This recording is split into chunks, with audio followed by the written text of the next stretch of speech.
Welcome to another episode of The Trail Profit, where we talk small, mid-sized business and things that will help your profits grow. Last week we talked about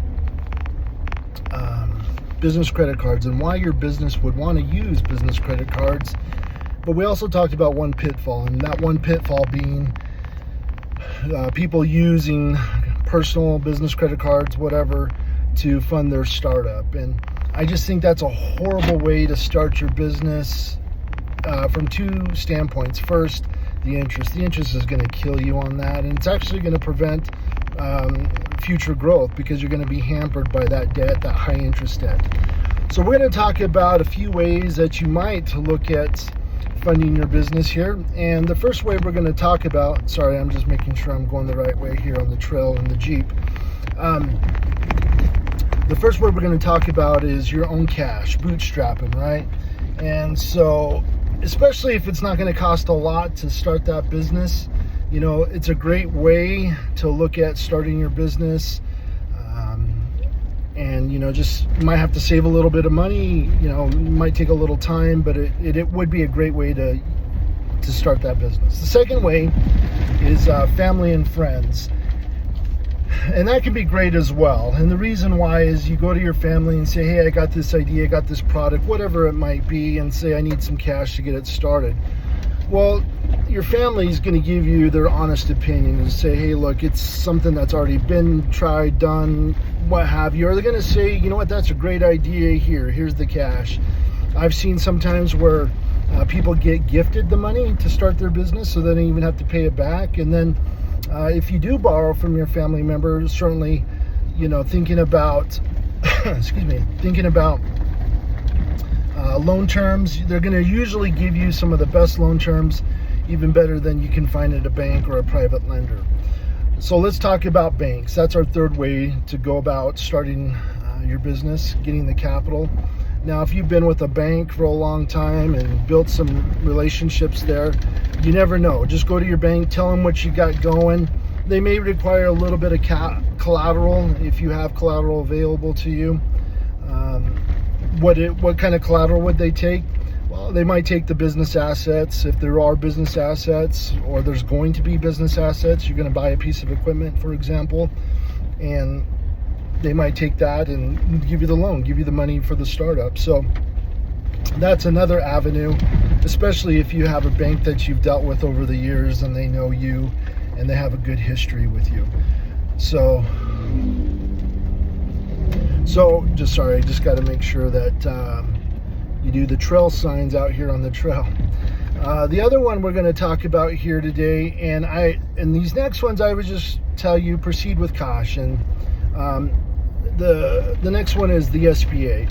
The SBA has some great programs out there, but you know, the paperwork can be kind of tricky and the eligibility can be kind of tricky. So talk to your bank, tell them, you know, because most of these SBA products you have to go through your bank anyways. So just talk to your bank about these and tell them what you're looking to do and see if it would be SBA eligible. The SBA has a great site where they can talk you through their application process and go from there. One of the nice thing about SBA too is they have what's called an SBA Express product, and it's less paperwork if you don't need a lot of money. If you're needing a lot of money, that product's not going to work. So there's the SBA 7A, and they also have really nice, if you were ex-military, retired military, they have some nice veterans programs out there too for those loans. So you can check the SBA website or even talk with your local bank representative. A lot of cities, if it's a bigger city, have SBA field offices where you could set an appointment with an SBA representative and talk through your idea with them and see how they might be able to assist you. The next way we're going to talk about is online platforms. So there's companies out there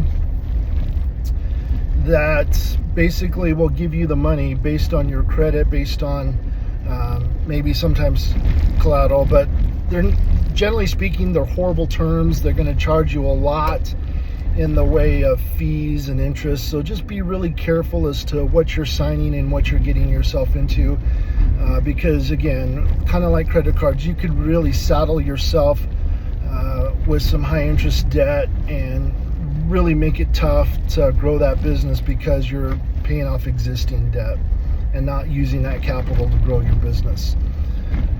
The next way we're going to talk about here is crowdfunding. You know, there's a lot of crowdfunding platforms out there that will allow you to basically, you know, get your business started. You know, you think of Kickstarter, Indiegogo, those are just a couple.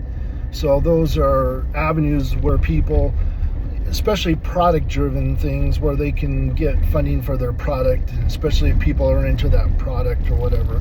For example, not too long ago, there was this watch company that I thought it was a really cool watch, and so I ended up investing into that company, and they gave me a watch as part of my investment. So I didn't get any ownership or anything of that nature, but a watch for the investment.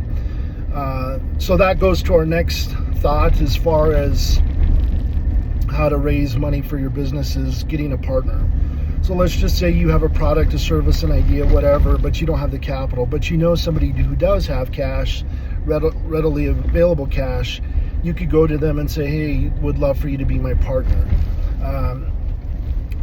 And, you know, I would just say be careful again, you know, make sure that person you're partnering with is somebody who you want to do business with, somebody who you would want to answer to, somebody who you know will have your same vision, somebody who will, you know, be there for the good times and the bad times.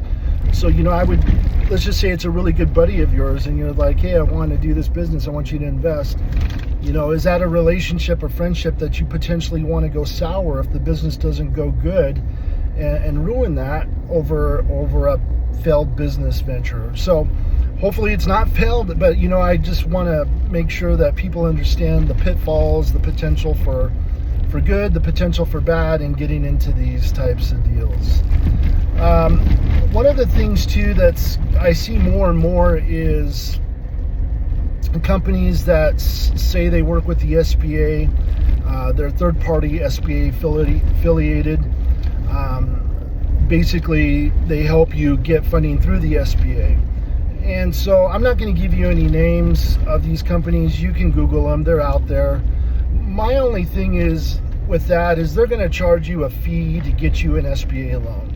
And the fees can be really high, and it's not that they don't do good for their service, you know, and if that's what you want to do, that's certainly fine. But I feel like since the SBA field office is there, the SBA website, your local bank, I just don't see why you would need to go to one of these third-party affiliates to get your funding. So just, you know, I know they're out there, but just please be cautious when you sign up with these folks, because not that they don't necessarily earn their money, but they're going to charge for sure. So just proceed with caution there. The next thing I wanted to talk about here is we talked about investors, but there's also what's called angel investors. Angel investors, you know, some of them will give you not only the capital, but they'll also be a mentor for you for the business. So that could be good, but again, you're giving up equity in your company, generally speaking, and if it's not a good business plan, no angel investor is going to give you cash. So, you know, they're looking for a big return, so just keep that in mind. Same thing with venture capitalists. They're looking for a big return. They want you to do really good in your business, and then what they want you to do is they want an exit plan. So they want those shares of the business, and once the business is good, they want you to sell the business for X multiple.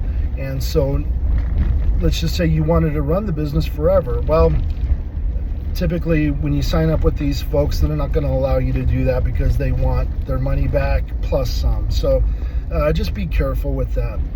A lot of metro areas in the United States, a lot of universities will have what's called business incubators. They'll even have business competitions where you pitch your idea and they'll give you money if you win this. So, just look up your local communities and see what's available to you. Some of these business incubators have what's called micro loan funds, where if you're not needing a ton of cash, they'll help you get that cash upwards of, I want to say it's anywhere from $5,000 to $50,000 for startups. So you'll have to pay it back, but usually their terms are really, really good, really flexible. So, if it's not a big sum of money, please check out those business incubators, especially if they're tied to your city, your state, a university, something like that, because they can be really, really good. Let's just say you're starting a business and there's a piece of equipment you need. Let's just say, for an example, it's an excavation business. You could go to the local place where you can buy a backhoe or a skid steer, whatever you might need, and say, hey, do you offer financing for your equipment? And it may be that they offer financing and you wouldn't need to get a bank loan. You could use their own in-house financing to get the funding you're looking for. And this is the case too with some franchises. Some franchises offer their own financing to their franchisors or E's. So just, you have to look into it. Again, be cautious, look at the terms. What type of support do they give the person starting up this franchise? So just, just the different things to look at and be cautious about, and know what you're getting yourself into. Because if you get saddled with some debt and there's no support, it's going to be hard to get out of that debt. I think that is about it. There are groups out there. Some of them claim to be nonprofits. And they're not business incubators, but they're certified development companies of linked to a bank maybe, that offer micro loans, revolving loan funds, things of that nature. Just look at what's available. Do a Google search as far as what's available in your community as far as getting the funds you might need to start up your business. But yeah, there's a lot of different ways to get money for your business. Those are just a few there. There's many more, but if you have questions as far as any one topic we talked about and how you might find that resource, just give me a comment in the link below. Also, we'd appreciate it if you'd like and subscribe to the channel. And yeah, appreciate you watching. We'll tune in for the next episode of Trail Profit.